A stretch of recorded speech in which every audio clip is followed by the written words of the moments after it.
Ya, salam teman-teman, selamat malam Bapak Ibu. Kita berdoa, kita memuji dan menyembah Tuhan. Bapak di surga, yang bersyukur malam hari ini, anugerah, kasih karunia yang luar biasa yang sudah Tuhan berikan bagi kami. Hingga malam hari ini kami masih ada, kami masih sehat, masih kuat, semua oleh karena kasih setiamu Tuhan. Dan malam hari ini kami ada dalam Bible Study, kiranya Tuhan bukakan setiap serabut-serabut yang menutupi setiap hati, mata rohani kami, telinga rohani kami, sehingga dibukakan semuanya, ya kami semakin hari mengenal Yesus, kami semakin hari semakin sempurnakan, kami semakin hari semakin berkenan di hadapan.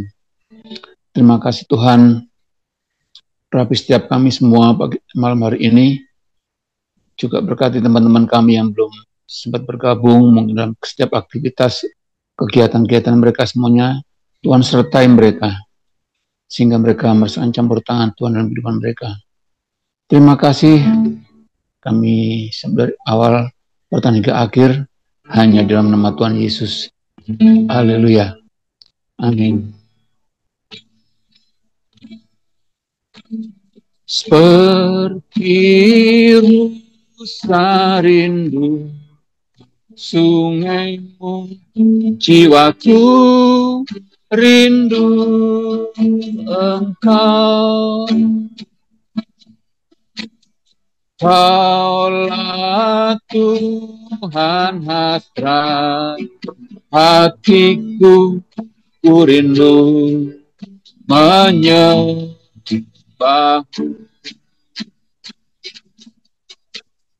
Engkau kekuatan dan perisaiku, kepadamu rohku berserah. Kaulah Tuhan hasrat hatiku, ku rindu menyembahmu.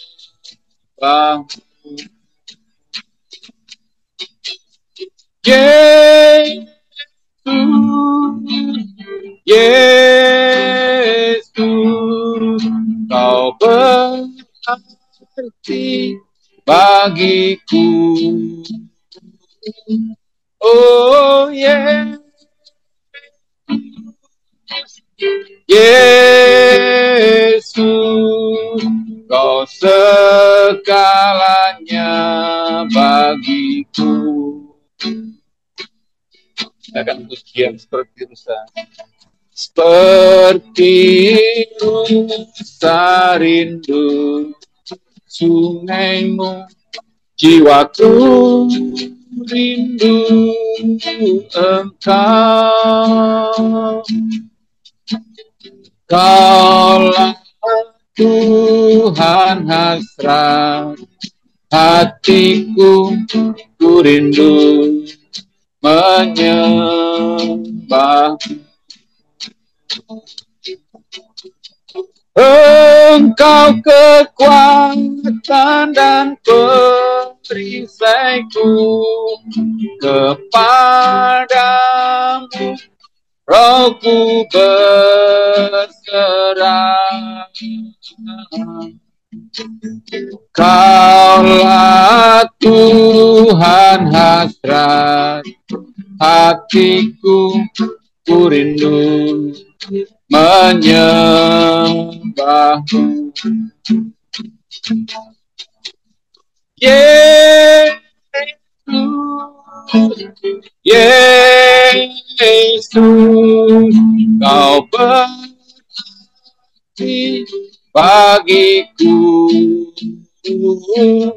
Oh Yesus, Yesus,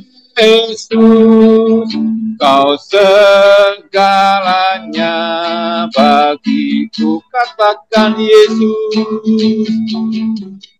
Yesus, Yesus, kau berarti bagiku. Oh Yesus, Yesus, Kau segalanya bagiku. Kau segalanya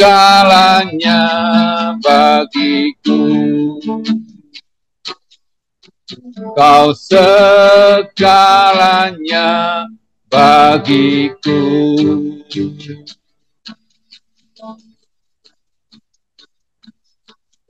Haleluya. Kaulah segalanya di dalam hidup kami, ya Tuhan.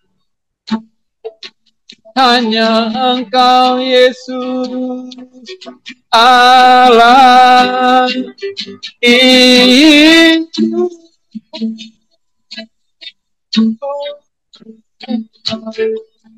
Kaulah yang berarti lebih dari segalanya. Ku ingin Kau Tuhan. Tiada yang seperti Engkau, tiada yang seperti-Mu. Oh Yesus, Kau ajaib bagiku. Terima kasih Tuhan, hanya Engkau Allah yang berarti dari segalanya yang ada. Ku percaya padamu. Haleluya.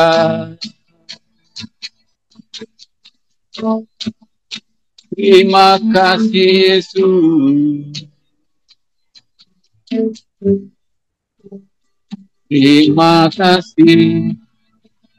Kaulah segalanya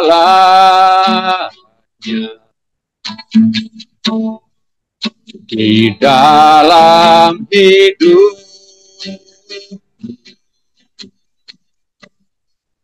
Kerajaanmu, kebenaranmu, itu bagianku.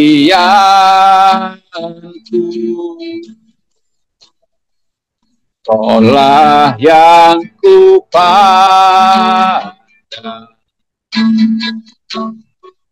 selama hidup, mengasihimu, memuliakanmu, Bapa dan Raja. Kaulah segalanya, Kaulah segalanya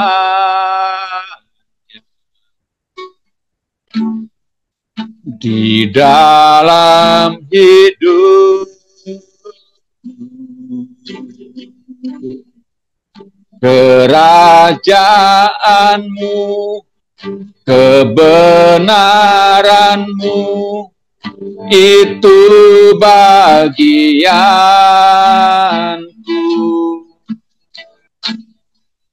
Kaulah yang kupandang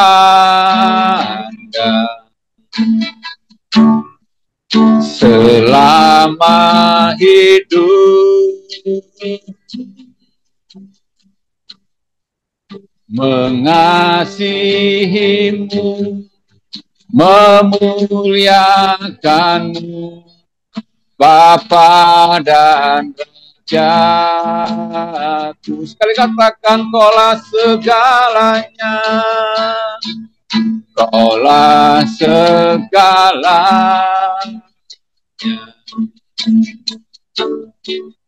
di dalam hidup.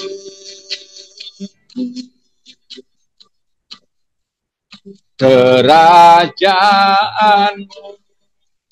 kebenaranmu, itu bagianku.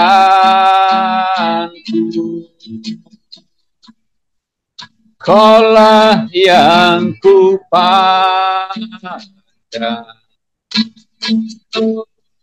selama hidup.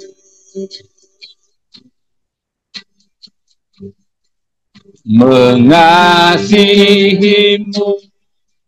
memuliakanmu, Bapa dan Rajaku. Mengasihimu, memuliakanmu, Bapa dan Rajaku.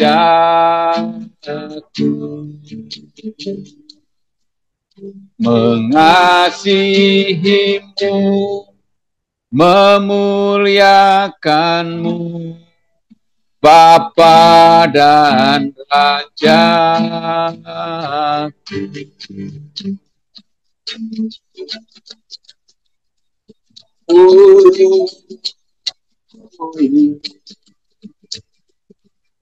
Haleluya. Terpujilah Engkau Tuhan, Allah yang kekal, Allah yang ajaib. Terpujilah Engkau Yesus, Tuhan dan Rajaku. Tuhan Yesus, terima kasih bahwa Engkau selalu ada bersama dengan kami. Dan Tuhan Yesus, satu-satunya yang kami bergantung dan yang kami andalkan hanyalah Engkau. Karena Engkau tidak akan pernah meninggalkan kami. Engkau tetap ada. Segala sesuatu bisa berlalu, tetapi Engkau tidak ada. Engkau adalah satu-satunya yang tidak bisa diambil dari kami. Oleh karena itu, biarlah kami bergantung hanya kepadamu, dan kami puas denganmu, karena Engkau adalah sumber mata air yang hidup. Tuhan Yesus, untuk itu biarlah kami lebih dekat mengenalmu, intim kepadamu, agar kami mengalami suatu hubungan yang menggairahkan, yang memuaskan, dan yang menyenangkan. Ajari kami ini, Tuhan Yesus, dan janganlah biarkan pikiran kami lepas daripadamu.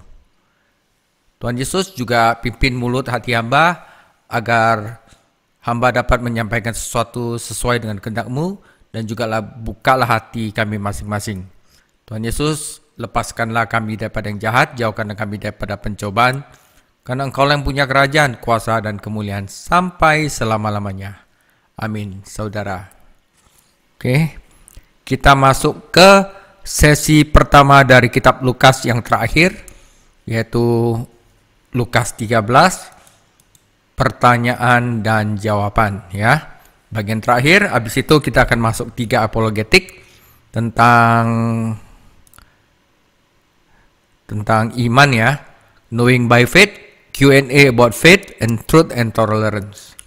Habis itu barusan kita masuk ke bagian kedua dari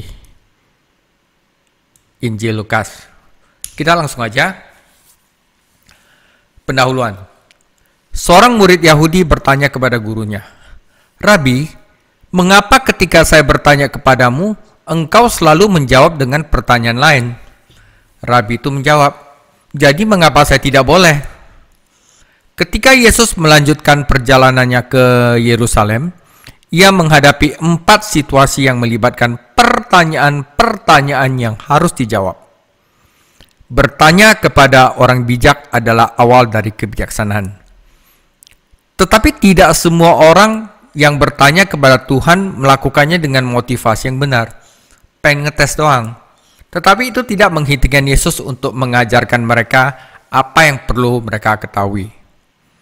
Saat Anda mempelajari jawaban-jawabannya dalam Lukas 13 ini, Anda dapat belajar lebih banyak tentang dia. Sifat dia seperti apa? Tuhan kita seperti apa sih?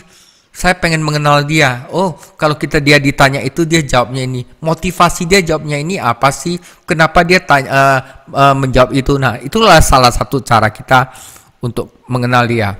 Ya, Anda dapat belajar lebih banyak tentang dia dan pelayanannya. Juga lebih banyak tentang menjalani kehidupan untuk menyenangkannya. Kenapa, saudara? Kalau kita tergantung sama Tuhan, Kalau misalnya Tuhan satu-satunya, kalau sampai satu hari pun nggak ada dia, itu kita nggak bisa, kita nggak usah takut karena dia selalu ada. Nah, kalau kita tergantung pada uang, tergantung pada misalnya kamera atau laptop atau handphone, ya handphone bisa hilang dari kita. Kamera mungkin suatu hari kita bisa dicuri atau bagaimana. Tetapi Tuhan Yesus tidak bisa dicuri dari kita. Dia selamanya ada dan tetap ada. Dan selamanya dia mau dekat sama kita. Jadi paling bijaksana dalam hidup ini adalah kita bergantung pada sesuatu yang kekal. Sesuatu yang mendatangkan sukacita. Dia adalah Yesus Kristus. Oke? Dan untuk kita lebih bisa dekat sama dia, kita perlu mengenal dia. Nah, cara mengenal dia adalah bagaimana kita pelajari Alkitab ini. Kalau misalnya ditanya ini, dia akan jawabnya seperti ini. Nah, disinilah di dalam Lukas 13 ini lebih ke filosofi ya saudara. Kita akan banyak mengenal tentang Tuhan Yesus dari apa yang dia tanyakan dan apa yang dia jawab. Pertanyaan adalah pertanyaan politik tentang keadilan. Kedua adalah pertanyaan hukum tentang hari Sabat. Yang ketiga adalah pertanyaan teologis tentang keselamatan. Dan yang keempat adalah pertanyaan pribadi tentang bahaya. Ini cuma ada 35 ayat. Ya. Yang pertama adalah pertanyaan politik tentang keadilan. Apa sih itu keadilan ya? Lukas 13 ayat 1 sampai 9. Pada waktu itu, datanglah kepada Yesus beberapa orang membawa kabar tentang orang-orang Galilea yang darahnya dicampurkan Pilatus dengan darah korban yang mereka persembahkan. Yesus menjawab mereka, "Sangkamu orang-orang Galilea ini lebih besar dosanya daripada dosa semua orang Galilea yang lain, karena mereka mengalami nasib itu? Tidak, kataku kepadamu. Tetapi, jikalau kamu tidak bertobat, kamu semua akan binasa atas cara demikian. Atau sangkamu ke-18 orang yang mati ditimpa menara dekat Siloam lebih besar kesalahannya daripada kesalahan semua orang lain yang diam di Yerusalem? Tidak, kataku kepadamu. Tetapi jikalau kamu tidak bertobat, kamu semua akan binasa atas cara demikian." Lalu Yesus mengatakan perumpamaan ini. Seorang mempunyai pohon ara yang tumbuh di kebun anggurnya, dan ia datang untuk mencari buah pada pohon itu, tetapi ia tidak menemukannya. Lalu ia berkata kepada pengurus kebun anggur itu, "Sudah 3 tahun aku datang mencari buah pada pohon ara ini, dan aku tidak menemukannya. Tebanglah pohon ini, untuk apa ia hidup di tanah ini dengan percuma?" Jawab orang itu, "Tuan, biarkanlah dia tumbuh tahun ini lagi. Aku akan mencangkul tanah di sekelilingnya dan memberi pupuk kepadanya. Mungkin tahun depan ia berbuah. Jika tidak, tebanglah dia." Saudara, Pontius Pilatus gubernur Romawi tidak akur dengan orang Yahudi karena ia tidak peka terhadap keyakinan agama mereka. Misalnya ia membawa panji-panji resmi Romawi ke Yerusalem dan membuat marah orang Yahudi yang tidak suka patung kaisar berada di kota suci. Pilatus mengancam akan membunuh para pengunjuk rasa dan mereka rela mati. Melihat tekad mereka, gubernur mengalah dan memindahkan panji-panji tersebut ke Kaisarea. Tetapi itu tidak menghentikan permusuhan. Kekejaman yang disebutkan dalam Lukas 13 ayat 1 mungkin terjadi ketika Pilatus mengambil uang dari pembendaharaan bait suci untuk membantu membiayai pembangunan saluran air. Kerumunan besar orang Yahudi yang marah berkumpul untuk memprotes sehingga Pilatus memerintahkan tentara berpakaian sipil untuk berbaur dengan massa. Dengan menggunakan senjata tersembunyi, para tentara membunuh sejumlah orang Yahudi yang tidak bersalah dan tidak bersenjata. Dan ini menambah kebencian orang Yahudi terhadap gubernur mereka. Karena Yesus sedang mau pergi ke Yerusalem, apapun yang ia katakan tentang Pilatus pasti akan sampai di hadapannya. Jika ia mengabaikan masalah ini, orang banyak akan menuduhnya pro-Romawi dan tidak setia pada umatnya. Tetapi jika ia membela orang Yahudi dan menuju Pilatus, dia akan bermasalah dengan orang Romawi. Dan para pemimpin Yahudi akan memiliki alasan yang kuat untuk menangkapnya. Tuhan Yesus mengangkat seluruh masalah ini ke tingkat yang lebih tinggi dan sepenuhnya menghindari omongan politik. Bukannya membahas dosa-dosa Pilatus, dia menangani dosa-dosa orang yang mempertanyakannya. Dia menjawab pertanyaan mereka dengan mengajukan pertanyaan. Pertama, saudara, dia menjelaskan bahwa tragedi manusia, orang itu kok bisa sampai jadi kayak begitu ya, orang itu kok sial banget begini, mungkin karena dosa-dosa mereka.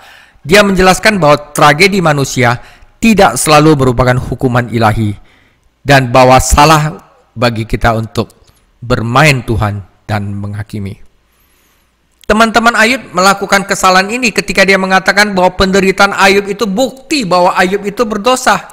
Jika kita mengambil pendekatan seperti itu terhadap tragedi, maka kita akan kesulitan menjelaskan penderitaan para nabi dan rasul, dan bahkan penderitaan Tuhan kita sendiri. Bagaimana kamu akan menjelaskan kematian orang-orang tertimpa menara di Siloam? Tanyanya. Itu bukan salah Pilatus. Apakah itu salah Tuhan? Haruskah kita menyalahkannya? 18 orang terbunuh itu hanya melakukan tugas mereka, tetapi mereka mati. Mereka tidak memprotes atau membuat masalah.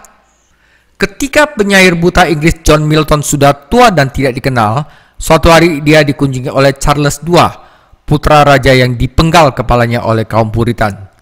Kebutaanmu adalah hukuman dari Tuhan atas peran yang kau ambil terhadap ayahku, kata raja. Milton menjawab, jika aku kehilangan penglihatanku karena penghakiman Tuhan, apa yang dapat kau katakan tentang ayahmu yang kehilangan kepalanya? Yesus melanjutkan dengan menunjukkan kesimpulan logis dari argumen mereka. Jika Tuhan menghukum orang berdosa dengan cara ini, maka mereka sendiri sebaiknya bertobat, karena semua orang adalah orang berdosa. Pertanyaan bukanlah mengapa orang-orang itu mati, pasti orang itu berdosa, pasti orang itu jahat. Tetapi, pikirkanlah baik-baik, apa hakmu untuk hidup? Jika kamu merasa kalau orang itu berdosa ditimpa oleh tragedi, maka sebaiknya kamu bertobat. Apa hakmu untuk hidup? Tidak ada seorang pun dari kita yang tanpa dosa. Oleh sebab itu, sebaiknya kita bersiap, sebaiknya kita bertobat. Jadi kadang-kadang kita lebih mudah membicarakan kematian orang lain atau tragedi orang lain daripada menghadapi dosa kita sendiri dan kemungkinan kematian. Taipan penerbitan Amerika William Randolph Hearst tidak mengizinkan siapapun menyebutkan kematian di hadapannya. Pantang dia kalau ada orang ngomong kematian, tetapi ia tetap meninggal. Saya bertanya kepada seorang teman saya berapa tingkat kematian di kotanya, dan ia menjawab 1 orang. Kemudian menambahkan orang-orang belum pernah mati sebelumnya sedang sekarat. Menurut Imamat 19 ayat 23-25, buah dari pohon yang baru ditanam tidak dimakan selama 3 tahun pertama, dan pada tahun keempat hasil panen menjadi milik Tuhan. Seorang peneliti tidak akan mendapatkan buah ara untuk dirinya sendiri sampai tahun kelima. Tetapi orang ini telah menunggu selama 7 tahun. Tidak heran ia ingin menebang pohon yang tidak berbuah itu. Perumpamaan ini berlaku bagi individu kita dan bangsa Israel. Allah itu murah hati dan panjang sabar terhadap manusia, dan melakukan lebih dari cukup untuk mendorong kita bertobat dan berbuah. Dia memiliki hak penuh untuk menebang kita, tetapi dalam belas kasihannya, dia telah menyelamatkan kita. Namun kita tidak boleh menganggap remeh kebaikan dan panjang sabar Tuhan, karena hari penghakiman pada akhirnya pasti akan datang. Jadi lebih baik bertobat sekarang. Namun pohon itu juga mengingatkan kita akan kebaikan khusus Allah kepada Israel, terhadap kesabarannya terhadap mereka. Allah menunggu selama 3 tahun selama pelayanan Tuhan kita di bumi, tetapi bangsa itu tidak menghasilkan buah. Kemudian ia menunggu sekitar 40 tahun lagi sebelum ia mengizinkan tentara Romawi menghancurkan Yerusalem dan Bait Suci. Selama tahun-tahun itu, gereja memberikan kesaksian yang kuat terhadap bangsa tentang pesan Injil. Tapi akhirnya pada tahun 70 pohon itu ditebang. Tetapi dicangkokkan di sampingnya adalah tunas, yaitu bangsa yang non-Yahudi. Penting bahwa perumpamaan itu terbuka. Maksudnya semua orang itu perlu mendengar, sehingga pendengar harus menyimpulkannya. Kitab Yunus adalah contoh lain dari pendekatan ini. Apakah pohon itu berbuah? Apakah perawatan khusus itu menghasilkan sesuatu? Apakah pohon itu dibiarkan hidup atau ditebang? Kita tidak memiliki cara untuk mengetahui jawaban atas pertanyaan-pertanyaan ini. Tetapi kita dapat menjawabnya sejauh itu menyangkut kita sendiri. Sekali lagi pertanyaannya bukan apa yang terjadi pada pohon itu, tetapi apakah yang akan terjadi padaku. Tuhan sedang mencari buah pertobatan, buah karakter, buah pelayanan, buah pujian, buah kelahiran baru.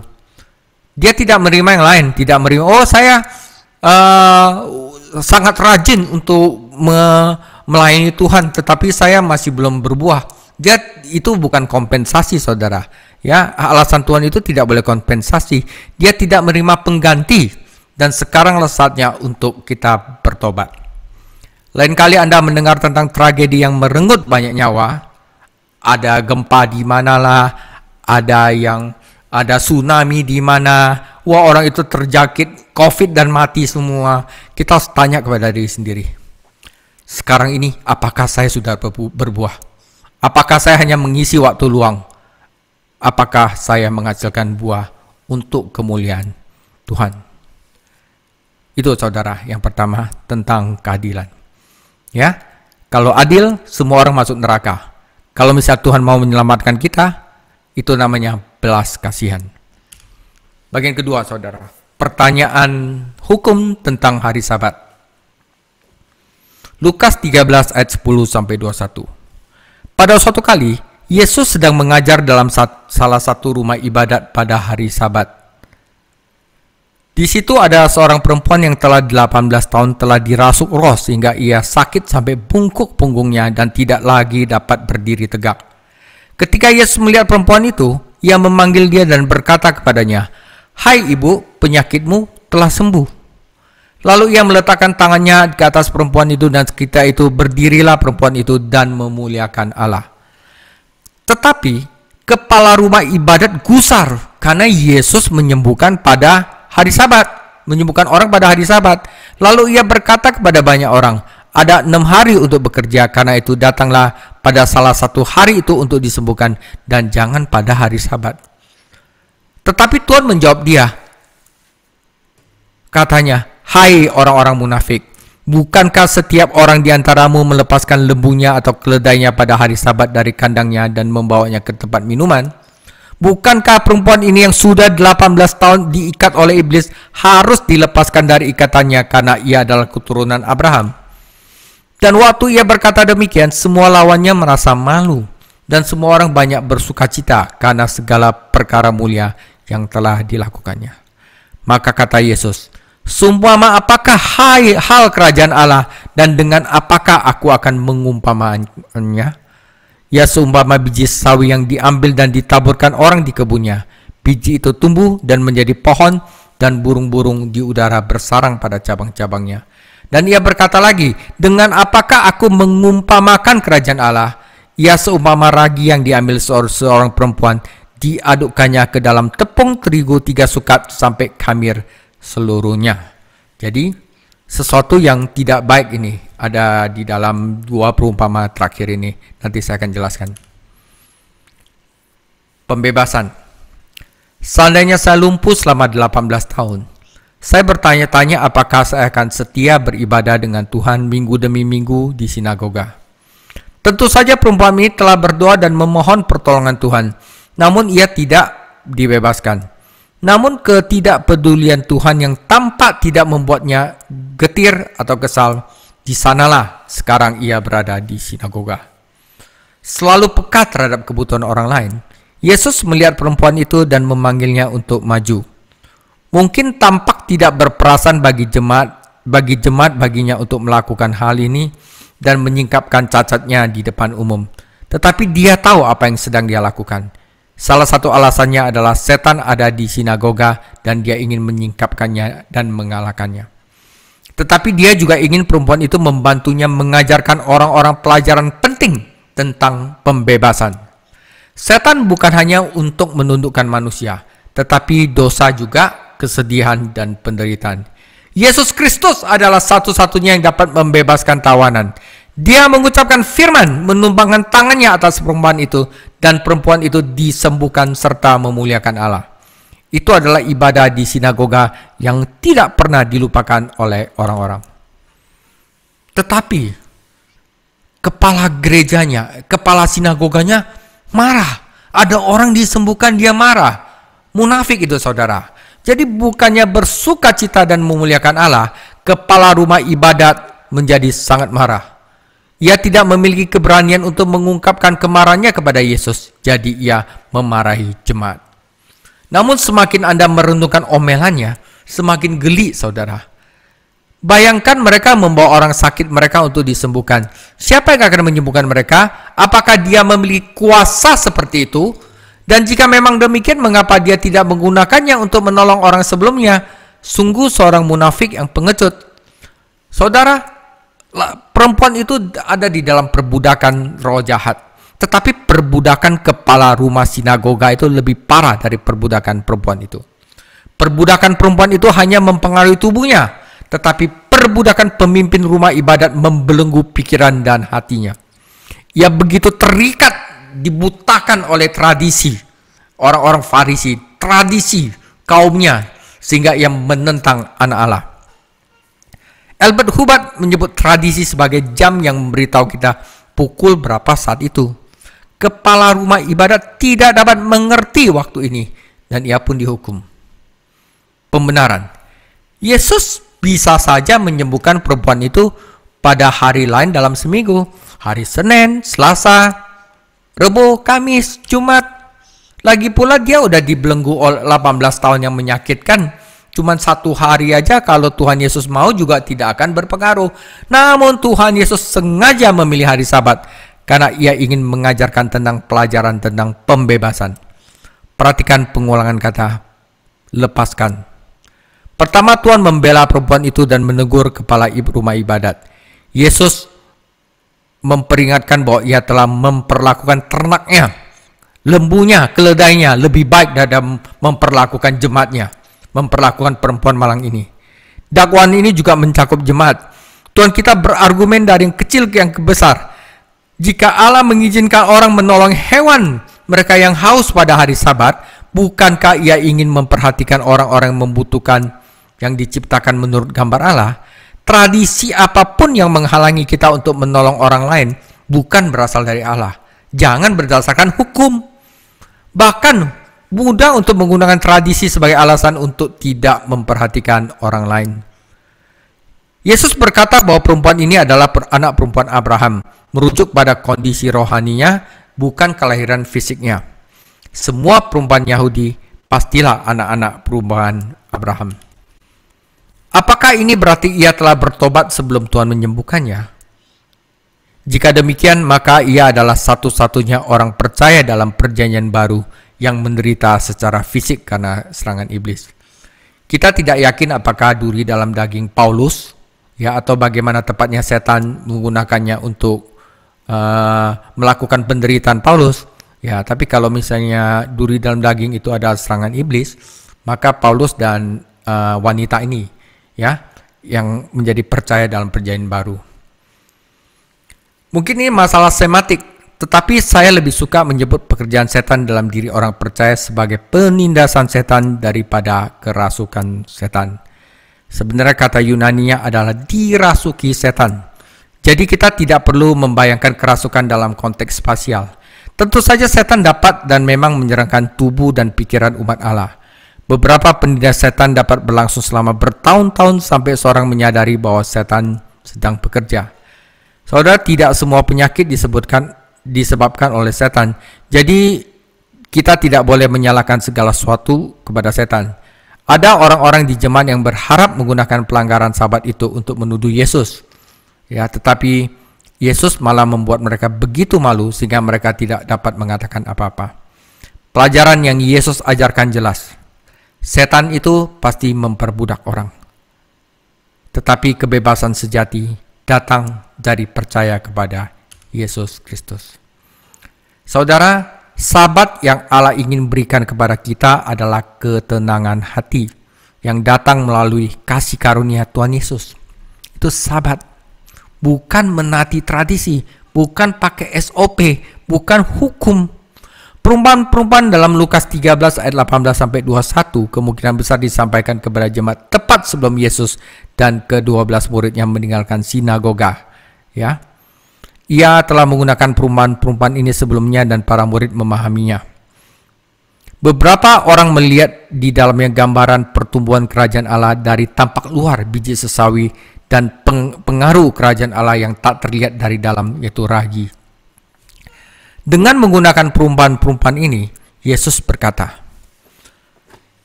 kalian para pemimpin Yahudi mungkin berpegang teguh pada tradisi-tradisi kalian yang mati dan menentang kebenaran. Tetapi kerajaan Allah yang hidup akan tetap tumbuh, iblis akan dikalahkan. Namun kita harus melihat dua pertimbangan lain. Pertama, Yesus menggunakan ragi sebagai gambaran kejahatan, dan ia tidak mungkin menentang dirinya sendiri. Kedua, konteks Matius 13 menunjukkan pertentangan dan kekalahan bagi kerajaan Allah, bukan penaklukan dunia. Ya, saudara, ada kemenangan akhir. Namun sementara itu akan banyak benih yang ditabur yang tidak akan menghasilkan buah. Kelihatannya yang besar, saudara, tapi tidak menghasilkan buah. Setan akan menaburkan kepalsuan, dan jala juga akan menangkap jenis ikan baik dan buruk. Saya tidak dapat menemukan baik dalam sejarah gereja maupun dalam laporan-laporan kontemporer bukti apapun bahwa kerajaan Allah telah merasuki seluruh dunia. Mengingat pertambahan populasi, kita semakin kehilangan pijakan. Orang Yahudi mengenal kitab suci mereka dan mengenali gambaran-gambaran Yesus gunakan. Ragi melambangkan kejahatan, dan pohon yang besar, ya, yang dari sesawi itu jadi pohon yang besar, itu bukan jadi pertumbuhan jemaat, tapi menggambarkan kerajaan dunia yang besar. Biji sesawi menghasilkan semak, bukan pohon yang besar. Kerajaan besar itu adalah kerajaan yang telah terinfeksi oleh ajaran sesat. Dan benih yang kecil, kawanan kecil, akan bertumbuh menjadi sebuah organisasi yang menjadi rumah bagi setan. Kenapa? Burung itu melambangkan si jahat, ya. Gereja yang mengaku dewasa ini, yang jemaatnya itu tiba-tiba membludak, saudara, 10.000 jemaat. Saudara, ini adalah contoh organisasi yang menjadi rumah bagi setan. Ya, saudara, gereja yang mengaku dewasa ini cocok dengan kedua gambaran tersebut. Bagian ketiga. Kemudian Yesus berjalan berkeliling dari kota ke kota dan dari desa ke desa sambil mengajar dan meneruskan perjalanannya ke Yerusalem. Dan ada seorang berkata kepadanya, "Tuhan, sedikit sajakah orang diselamatkan?" Ya, ini adalah pertanyaan teologis tentang keselamatan. Jawab Yesus kepada orang-orang di situ, "Berjuanglah untuk masuk melalui pintu yang sesak itu. Sebab aku berkata kepadamu, banyak orang berusaha masuk tetapi tidak akan dapat. Jika tuan rumah telah bangkit dan telah menutup pintu, kamu akan berdiri di luar dan mengetok-ngetok pintu sambil berkata, 'Tuan, bukakanlah kami pintu.' Dan ia akan menjawab kepadamu, 'Aku tidak tahu dari mana kamu datang.' Maka kamu akan berkata, 'Kami telah makan dan minum di hadapanmu, engkau telah mengajar di jalan-jalan kota kami.' Tetapi ia berkata kepadamu, 'Aku tidak tahu dari mana kamu datang. Enyahlah dari hadapanku, hai kamu sekalian yang membuat kejahatan.' Di sanalah akan terdapat retak ratap dan kertak gigi apabila kamu melihat Abraham dan Ishak dan Yakub dan semua nabi di dalam kerajaan Allah. Tetapi kamu sendiri dicampakkan keluar. Dan orang yang datang dari timur dan barat dan dari utara dan dari selatan, mereka akan duduk makan minum dari dalam kerajaan Allah. Sesungguhnya ada orang terakhir yang akan menjadi orang terdahulu, dan ada orang terdahulu yang akan menjadi orang terakhir." Yang ketiga, pertanyaan teologis tentang keselamatan. Peristiwa-peristiwa yang dicatat dalam Yohanes 9 dan 10 berada di antara Lukas 13 ayat 21 sampai 22. Perhatikan dalam Yohanes 10 ayat 40 sampai 42 bahwa ketika Yesus meninggalkan Yudea dan pergi ke seberang sungai Yordan menuju Perea, peristiwa Lukas ini, saudara, terjadi di Perea ketika Tuhan secara bertahap bergerak menuju ke Yerusalem untuk disalib. Para ahli Taurat sering membahas pertanyaan tentang berapa banyak orang yang akan diselamatkan. Dan seseorang meminta Yesus untuk memberikan pemikirannya tentang hal itu. Seperti halnya pertanyaan tentang Pilatus, Yesus langsung membahasnya secara pribadi. Pertanyaannya bukanlah berapa banyak yang akan diselamatkan, tetapi apakah kamu akan diselamatkan atau tidak. Selesaikan itulah terlebih dahulu, barusan kita bisa membahas apa yang dapat kamu lakukan untuk membantu orang lain diselamatkan. Saudara, kadang-kadang saya menerima surat teologis. Bro Eko tahu dari medsos ya, ingin berdebat atau ingin kenalan, ingin bertanya kepada saya tentang doktrin ya, keselamatan, pemilihan, dan doktrin-doktrin sulit lainnya. Biasanya saya tidak mau berdebat, saudara. Saya nggak mau tahu, ada orang yang itu biasanya saya nggak. Tetapi ketika saya ada suatu kali menjawab, itu udah berapa tahun yang lalu, saya biasanya bertanya tentang Anda berdoa nggak? Ya, Anda sekarang itu pekerjaan Anda di gereja lokal apa? Kesaksian hidup mereka bagaimana? Ya, biasanya kalau saya udah tanya ini, udah putus kontak, saudara. Hal itu seringkali mengakhiri korespondensi. Terlalu banyak orang Kristen pengen tahu berapa banyak diselamatkan, bahas-bahas kayak gini. Terlalu banyak orang Kristen mengaku ingin membahas doktrin-doktrin yang mendalam ini, tetapi mereka tidak mau memprakteknya dan berusaha memenangkan jiwa bagi Yesus Kristus. D.L. Moody berdoa, Tuhan selamatkanlah orang-orang pilihan, lalu pilihlah beberapa orang lagi. Banyak orang yang akan berusaha masuk, tetapi tidak akan dapat. Mengapa? Perumpamaan itu memberitahu kita alasannya, terutama berfokus pada orang-orang Yahudi pada zaman itu. Namun perumpamaan ini juga memiliki penerapan pribadi bagi kita semua saat ini. Yesus menggambarkan kerajaan itu sebagai suatu pesta besar, dengan bapak leluhur dan para nabi sebagai tamu kehormatan. Namun banyak orang yang diundang menunggu terlalu lama untuk menanggapi. Dan ketika mereka berada di ruang perjamuan sudah terlambat dan pintu sudah ditutup. Tetapi mengapa mereka menunggu begitu lama? Perumpamaan ini mengumumkan beberapa alasan. Pertama, keselamatan itu tidak mudah. Orang berdosa harus masuk ke pintu yang sempit dan berjalan di jalan yang sempit. Saudara, tiap hari Anda harus connect sama Tuhan, saudara. Connect, jangan tidak bersiap, jangan tidak berjaga-jaga. Dan salah satu program kita seperti pendalaman Alkitab ini bagus. Membuat Anda ada di tracknya Tuhan. Paling nggak Anda baca Alkitab dalam seminggu ada satu kali yang proper gitu loh, saudara. Dan jangan seperti kerumunan orang di dunia itu berjalan-jalan yang mudah, saudara. Makan, party, makan enak gitu. Ya itu boleh, saudara. Tetapi tetap harus berikan satu waktu kita biar kita tetap pada tracknya Tuhan. Kerumunan orang di dunia berada di jalan yang mudah, jalan yang menuju kebinasaan. Dan jauh lebih mudah untuk berjalan bersama mereka. Ya, tiap hari macong, tap gitu ya. Nah, alasan lain orang menunda, ya, nanti ajalah urusan gereja, nanti ajalah urusan Alkitab, nanti ajalah urusan doa, karena mereka memiliki rasa aman yang palsu. Yesus telah berada di antara mereka, bahkan telah makan bersamanya dan menikmati persekutuan dengan Yesus, tetapi mereka tidak pernah percaya kepadanya. Allah memberi bangsa itu banyak hak istimewa, kesempatan, tetapi mereka menyia-nyiakannya. Allah itu panjang sabar. Sabar. Hari ini masih bisa nggak datangi? Masih bisa. Allah masih sabar. Namun, saudara, hati-hati. Ada saatnya Allah menutup pintu. Nah, di sini kesombongan juga memainkan peran besar. Mereka tidak mau merendahkan diri di hadapan Allah.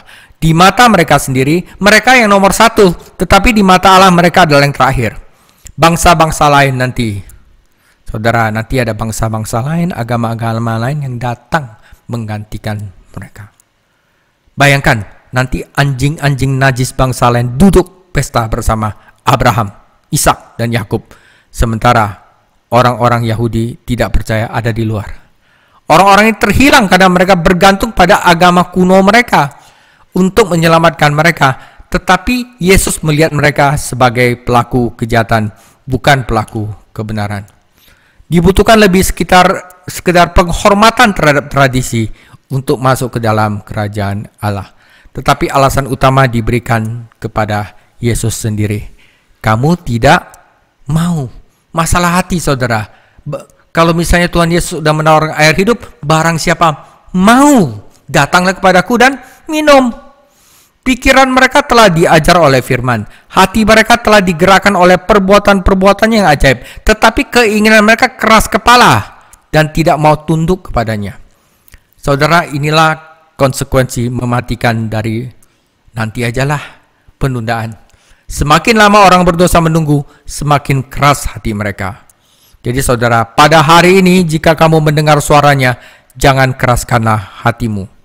Saudara, bergantung kepada Yesus itu nggak ada ruginya. Kenapa? Dia itu selalu ada dari kekekalan sampai kekekalan. Komposer Spanyol Manuela de Falla yang terkenal karena tidak pernah menjawab surat-suratnya, ketika mendengar seorang teman meninggal, sang komposer berkata, kasihan sekali dia meninggal sebelum saya menjawab suratnya yang dikirimkannya 5 tahun yang lalu. Ketika orang berdosa gagal menjawab undangan Allah ke pestanya, merekalah yang mati. Mereka akan diusir dari sukacita kerajaan dan dihukum dengan ratap dan kertak gigi. Mereka itu seperti mau-mau, enggak-enggak gitu loh, ya kan? Yang Tuhan mau dari kita mau banget gitu loh. Inilah nanti gambaran orang-orang yang diliputi penyesalan karena mereka menyadari betapa bodohnya mereka menunda. Tetapi sayangnya sudah terlambat. Salah satu penderita neraka adalah yang paling serem itu adalah mengingat kita punya kesempatan, tetapi kita membuangnya dengan sia-sia, saudara. Apa jawabannya? Berjuanglah untuk masuk ke dalam pintu yang sesak itu. Kata berjuang berasal dari arena olahraga dan menggambarkan seorang atlet yang berusaha sekuat tenaga untuk memenangkan pertandingan. Kata agonize dalam bahasa Inggris berasal dari kata ini. Jika orang-orang zaman sekarang mau mengerahkan upaya yang sama besarnya dalam hal-hal rohani seperti dalam hal-hal atletik, mereka akan jauh lebih baik, saudara. Bagian yang keempat, gak panjang ini. Lukas 13 ayat 31-35. Pada waktu itu, datanglah beberapa orang Farisi dan berkata kepada Yesus, pergilah, tinggalkanlah tempat ini karena Herodes hendak membunuh engkau. Jawab Yesus kepada mereka, pergilah dan katakanlah kepada serigala itu, aku mengusir setan dan menyembuhkan orang, dan pada hari ini dan besok dan pada hari yang ketiga aku akan selesai.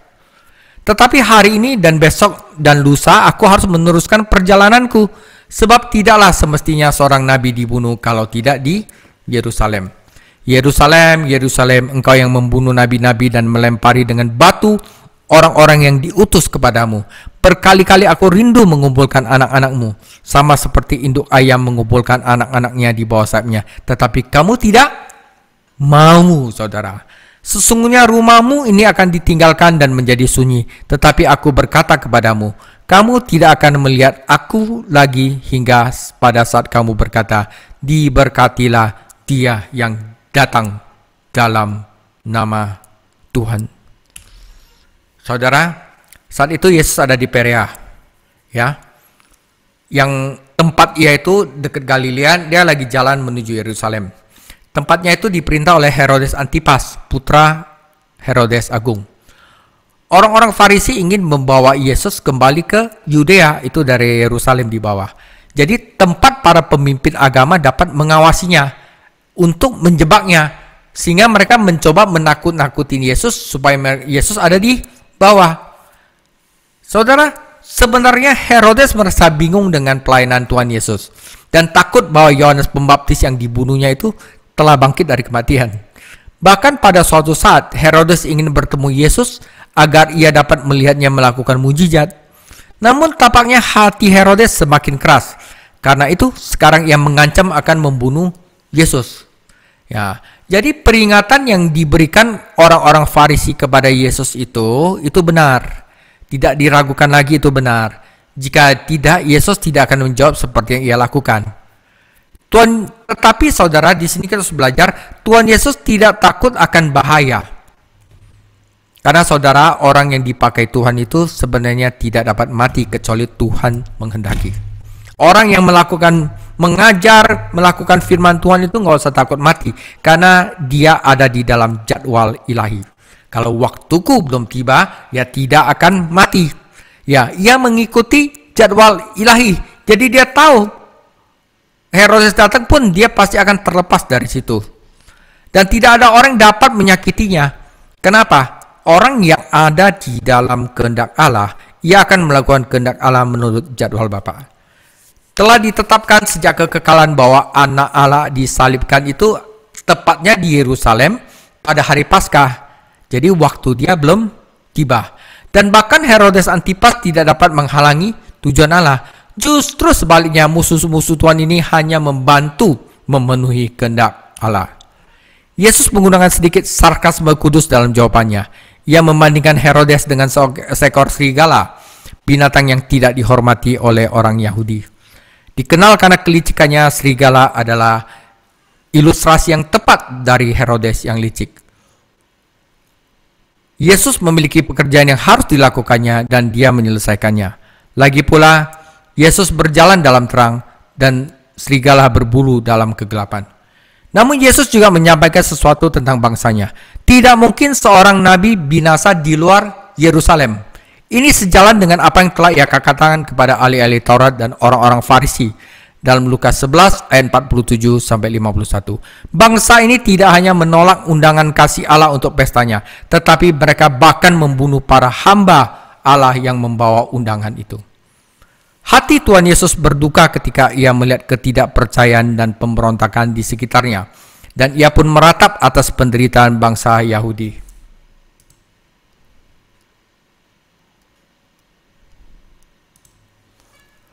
Itu adalah isak tangis, bukan ungkapan kemarahan. Hatinya yang penuh belas kasihan hancur.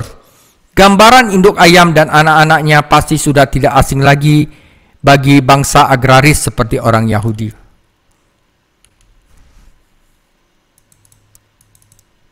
Beberapa rujukan perjanjian lama tentang sayap menunjukkan pada sayap kerubim di ruang maha kudus di kemah suci ayat atau bait suci.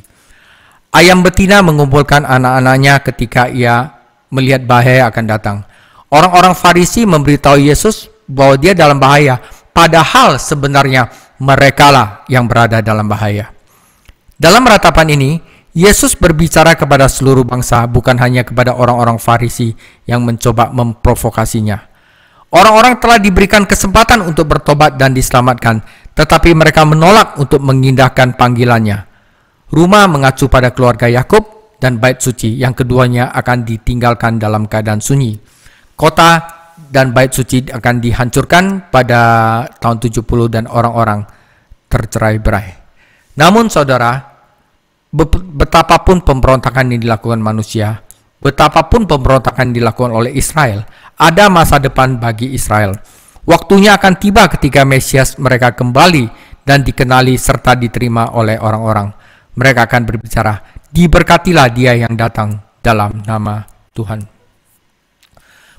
Penutup saudara, beberapa orang akan menggunakan kata-kata ini saat masuk dengan penuh kemenangan, tetapi mereka baru merasakan penggenapannya saat kedatangannya dalam kemuliaan, yaitu dalam Matius 24 ayat 30 sampai 31. Pada waktu itu akan tampak tanda manusia di langit dan semua bangsa di bumi akan meratap dan mereka akan melihat anak manusia itu datang di atas awan-awan di langit dan dengan segala kekuasaan dan kemuliaannya.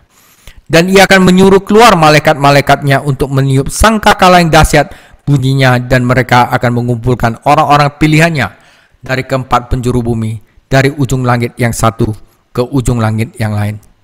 Saudara, Israel telah ditinggalkan dalam keadaan terlantar. Bangsa itu tidak memiliki raja atau imam, tidak ada bait suci atau korban persembahan. Namun bangsa itu memiliki janji Allah bahwa mereka tidak akan ditinggalkan. Saudara, tidak akan ada kedamaian di bumi sampai Raja Damai, yaitu Yesus Kristus, duduk di tata Daud. Saudara-saudara, berusahalah untuk masuk melalui pintu yang sempit. Tuhan Yesus memberkati. Minggu depan kita akan masuk ke apologetik, knowing by faith, mengetahui dengan iman. Oke, yuk kita akhiri Bebres tadi malam hari ini. Kita berdoa bersama-sama. Ada yang mau didoakan? Ada yang sakit? Kalau ada yang sakit atau apa yang minta didoakan? Kalau tidak ada, yuk kita sama-sama berdoa. Bapa di surga, sungguh kami bersyukur buat malam hari ini, bila kami dibukakan setiap pikiran-pikiran kami, agar kami semakin hari mengerti, mengenal, dan semakin mengasihi Tuhan Yesus. Kami hidup dalam keadilan, kami hidup dalam keselamatan, agar kami mau berjuang untuk melalui pintu yang sesak itu, sebab itu yang kehendaki bagi kami, agar kami beroleh keselamatan dalam Engkau ya Tuhan. Terima kasih buat pengajaran malam hari ini, terus singkapkan setiap hal-hal yang terselubung yang tidak kami mengerti, sehingga kami boleh mengerti dan memahami. Terima kasih buat pengajaran malam hari ini, berkati hamba-Mu, Pastor David Chang yang mengajar buat kami, kiranya Tuhan terus mengurapi dan menambahkan hikmat yang lebih lagi, sehingga pengajaran-pengajarannya boleh diajarkan bagi kami semuanya, untuk kami semakin hari semakin mengenal Tuhan. Berkati kami malam hari ini Tuhan, kiranya kesehatan, kekuatan yang luar biasa dalam menghadapi cuaca yang ekstrim saat-saat ini. Kiranya Engkau memampukan kami, agar kami dijauhkan dari setiap mara bahaya sakit penyakit. Tapi kami percaya, anugerah kasih setia Tuhan mengalir bagi kami semuanya, sehingga kami memperoleh perlindungan yang aman, sejahtera daripada Roh Kudus, mengalir melalui setiap kami semua. Terima kasih Tuhan, berkati teman-teman kami yang tidak bergabung bersama-sama kami dalam aktivitas kegiatan mereka. Kiranya Tuhan memberkati mereka, Tuhan menyertai mereka, Tuhan melindungi mereka semuanya. Semua bersyukur, menyerahkan semuanya dalam tangan kasih kuasa-Mu. Berkati Pak David dalam pelayanannya, berkati Pak David dalam pekerjaan, juga bahkan dalam rumah tangganya. Terima kasih Tuhan, kami dalam kelas ini, kami percaya kesehatan daripada Tuhan, berkat daripada Tuhan, mengalir dalam kehidupan kami semuanya. Keluarga kami yang lemah, Tuhan Kau kuatkan. Keluarga kami yang sakit, Tuhan Engkau sembuhkan. Keluarga kami yang saat ini mengalami jalan buntu, Tuhan bukakan jalan di dalam nama Tuhan Yesus. Dalam nama Tuhan Yesus. Engkaulah jawaban, Engkaulah segalanya di dalam kehidupan kami. Engkau lebih besar dari setiap masalah kami, Engkau lebih besar dari setiap persoalan kami. Engkau Tuhan lebih besar dari sakit penyakit kami. Engkaulah kehidupan kami. Terima kasih Tuhan Yesus, kami bersyukur. Malam hari ini, kiranya kasih anugerah-Mu melimpah bagi kami semuanya, dan kami mengakhiri Bible Study dengan menerima berkat yang daripada Tuhan. Silakan Pak David untuk doa berkat. Ya.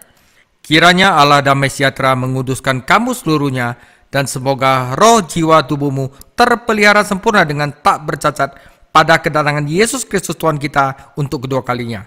Dan saudara, kasih karunia Yesus Kristus Tuhan kita selalu menyertai kita dari sekarang sampai selama-lamanya. Amin.